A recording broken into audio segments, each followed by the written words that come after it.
Salut à tous et bienvenue dans cette revue de détails sur la chaîne Les Chroniques du Blindage, le collectif, avec aujourd'hui, pas une revue de détails, pas deux revues de détails, pas trois revues de détails, mais bien quatre revues de détails. Clairement, actuellement, si on veut être sur YouTube et si on veut faire des vues, il faut que ce soit la surenchère.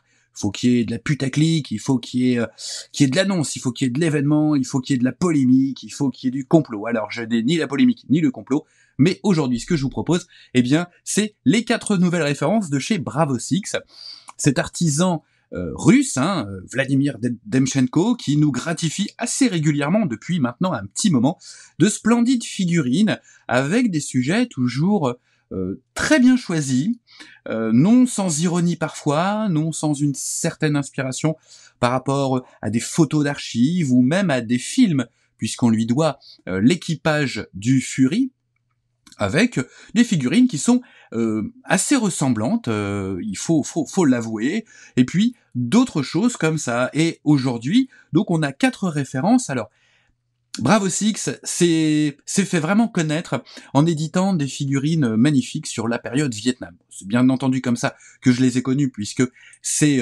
l'une de mes périodes favorites en termes de maquettisme militaire terrestre.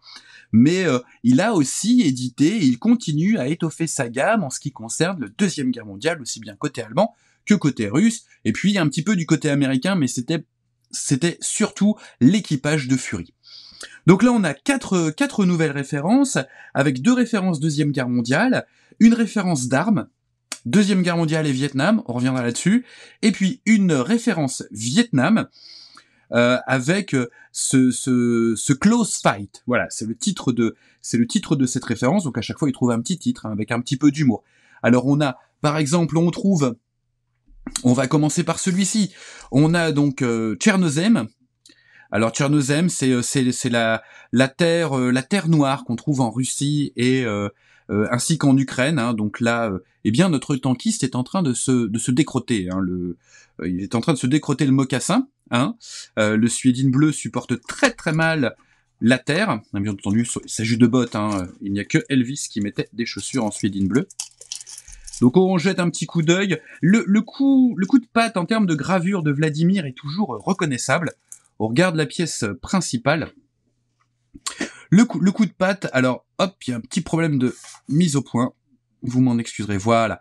Alors le coup de patte de Vladimir est toujours discernable dans sa manière de sculpter, et c'est intéressant parce que c'est une sculpture, qui conviendra aussi bien aux peintres acryliques ou huileux, qu'aux maquettistes qui auront tendance à continuer à faire des lavis, des jus. Regardez ma vidéo sur les jus, la vie, vous comprendrez tout ça. Donc qui font des lavis dans les creux, puis ensuite qui font un brossage à sec. Ce type de sculpture, est également adapté à un brossage à sec. En fait, pour les maquettistes qui ne se sentent pas l'âme d'un figuriniste, c'est tout à fait, ça fonctionne aussi parce que les détails sont ciselés en fait, sont très bien ciselés. Donc, et on reconnaît toujours, voilà, cette patte. Les figurines sont, l'anatomie est quasi parfaite. C'est très très beau, vous voyez. L'uniformologie est également très bien documentée. La posture, tout est très bien. C'est vrai qu'on manque de superlatifs lorsqu'il s'agit des figurines Bravo Six, mais c'est complètement mérité. Les visages sont également très très très jolis. J'espère qu'on voit bien, que c'est pas trop problématique. Voilà. Donc c'est vraiment très très chouette.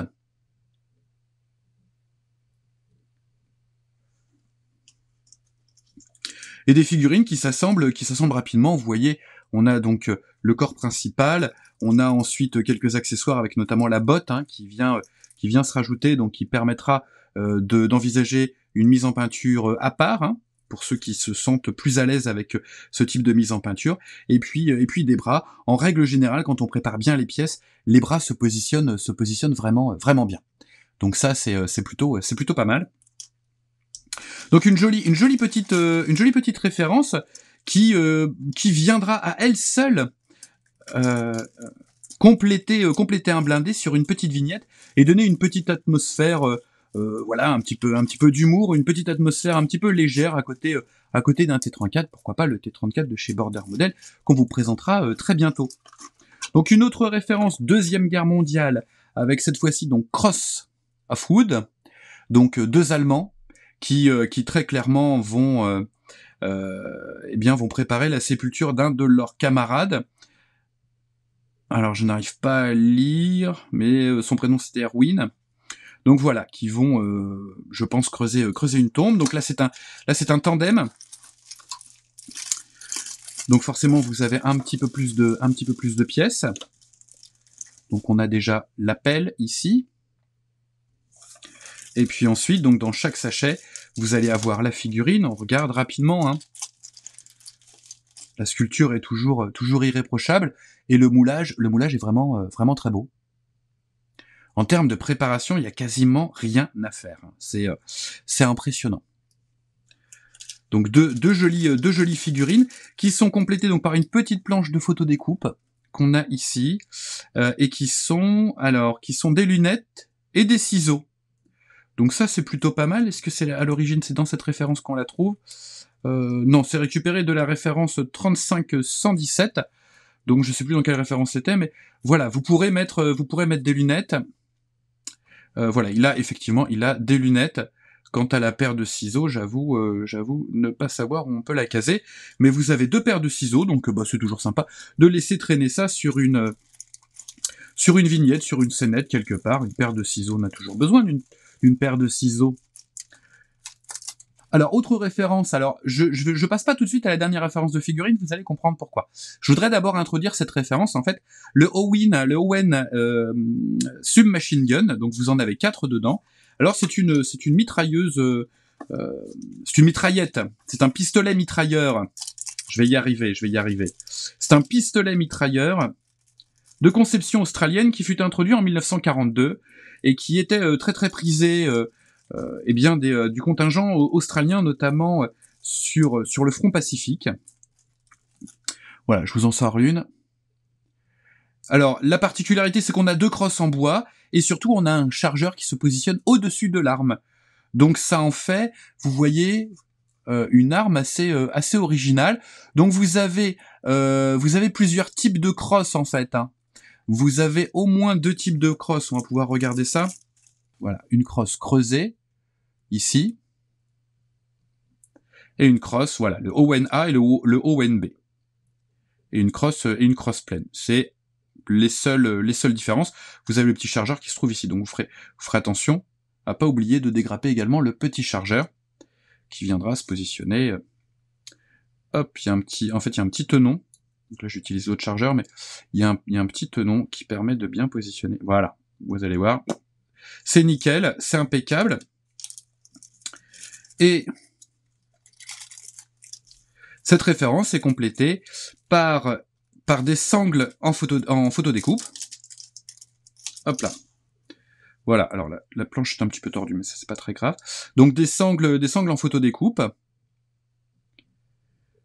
Et puis également des baïonnettes avec, pour épaissir la poignée est en 2 pièces, donc à superposer en photodécoupe.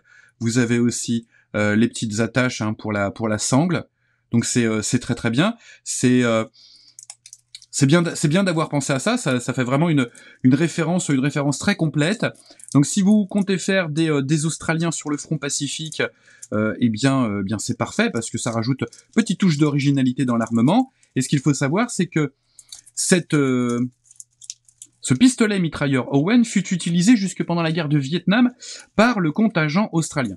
Et ceux qui ont un petit peu suivi, là, les 4 références que je viens de présenter, est-ce qu'il y en a qui ont suivi un petit peu et qui du coup comprennent pourquoi j'ai gardé la 4e référence pour la fin?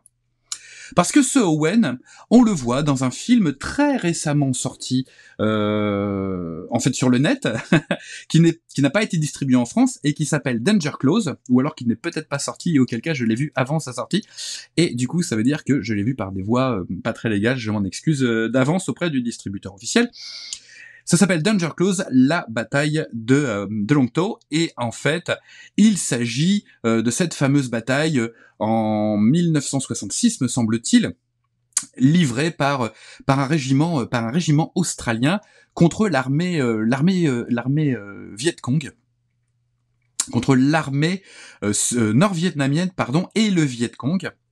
Et du coup, on y voit notamment les opérateurs radio qui sont armés de Owen. C'est un film qui est d'un point de vue uniformologique et matériel qui est très très juste. Hein. On y voit des M113, une charge à un moment donné de M113 australiens avec le fameux bouclier.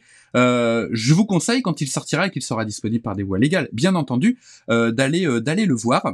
Il est vraiment très très bien. L'acteur principal, c'est le gars qui joue Ragnar dans Viking, puisque c'est un acteur d'origine australienne. Il peut donc y retrouver son accent australien et arrêter de faire un faux accent anglais par moment.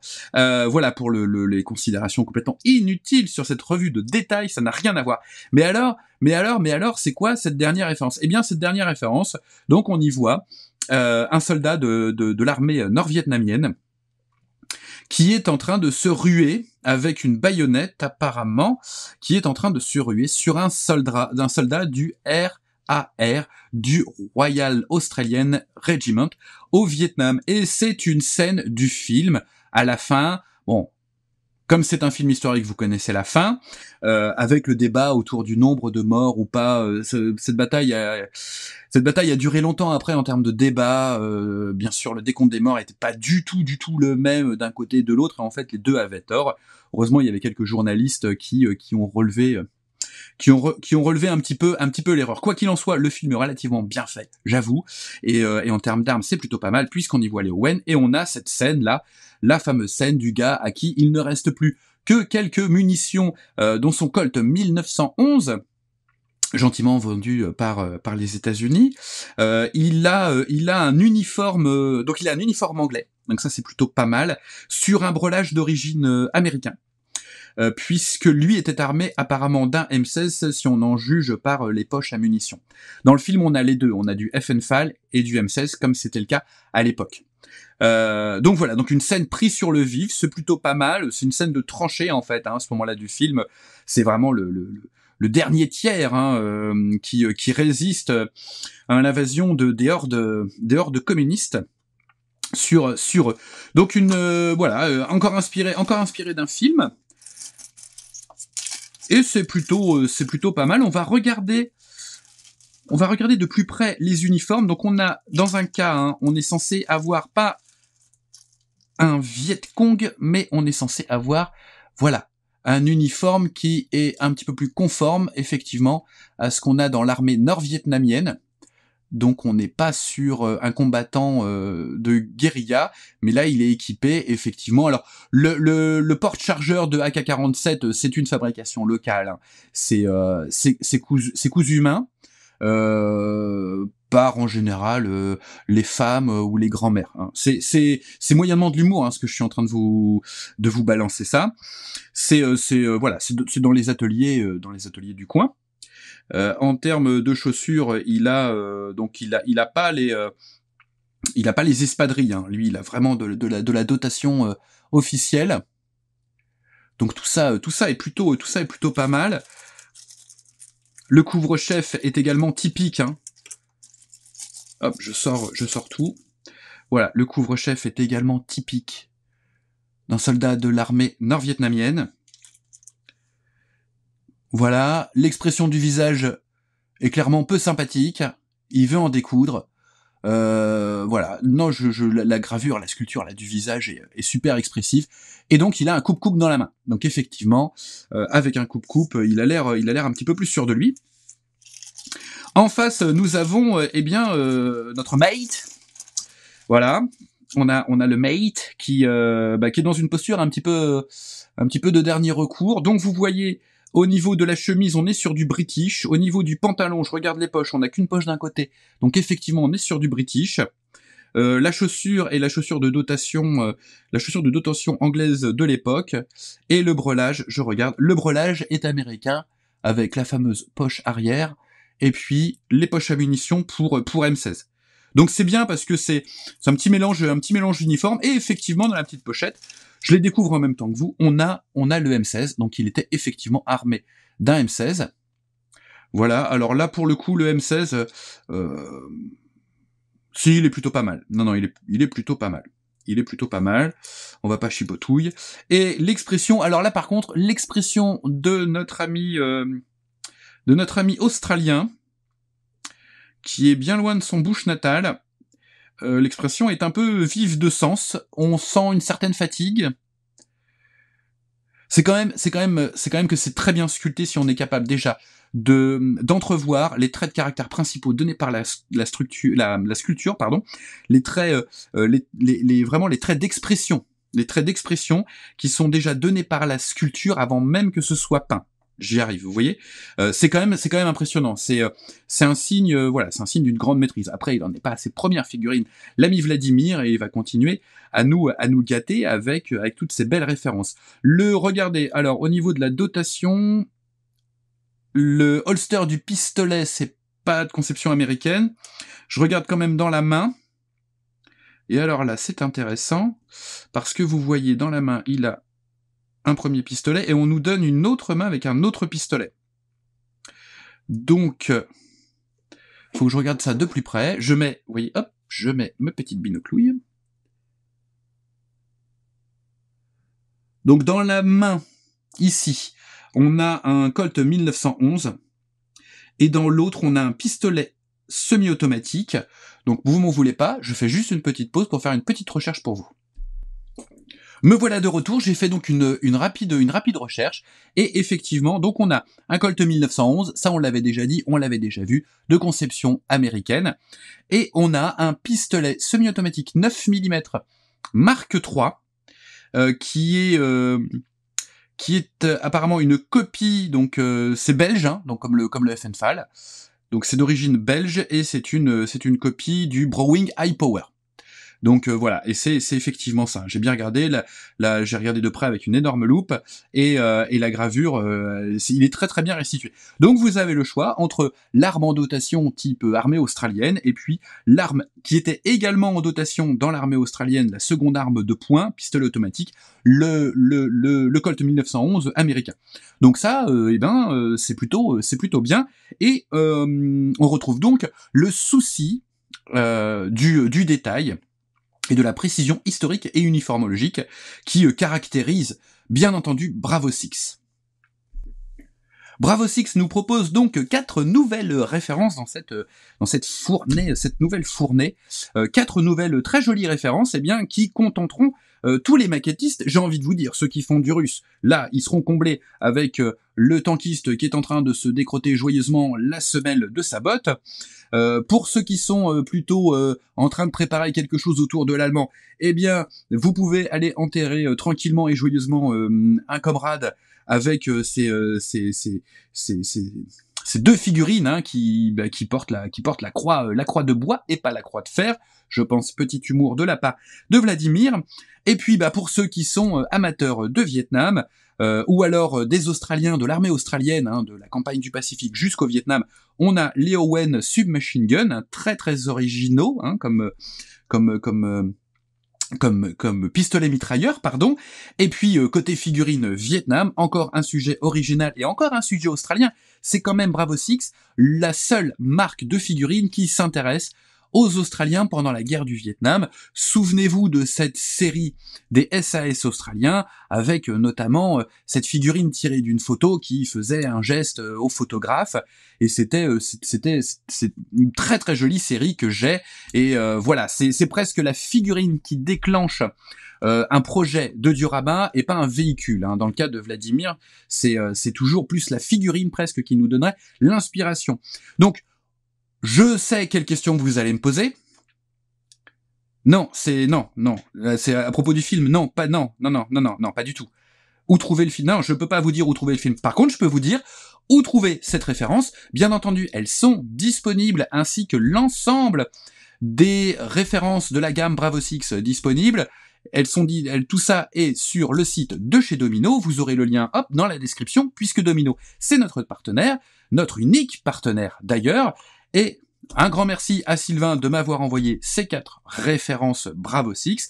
Il sait que Bravo Six, j'adore. J'espère que je vous aurai montré la qualité de ces figurines si vous découvrez la gamme Bravo Six. Si vous la connaissez déjà, eh bien voici les 4 nouveautés, ruez-vous dessus, collectionnez-les, et puis montez-les, peignez-les pour les mettre à côté de vos véhicules préférés. Voilà, j'en ai terminé avec cette revue de détail au format XXL avec 4 références de présenter. La prochaine fois, je vous présenterai 15 maquettes en même temps, des chars, des soft skins, de l'allemand, de l'américain, du moderne, du Deuxième Guerre mondiale, tout ça mélangé dans une boîte et on essaiera de s'y retrouver. Non, bien entendu, je plaisante. En attendant la prochaine vidéo, je vous souhaite de vous porter le mieux possible, de faire attention à vous, de faire attention aux autres. Et en attendant, bonne maquette, restez zen, détendez-vous, ça va passer, ça va bien se passer, on va s'en sortir. Je vous embrasse et je lance le générique de fin avec mon doigt.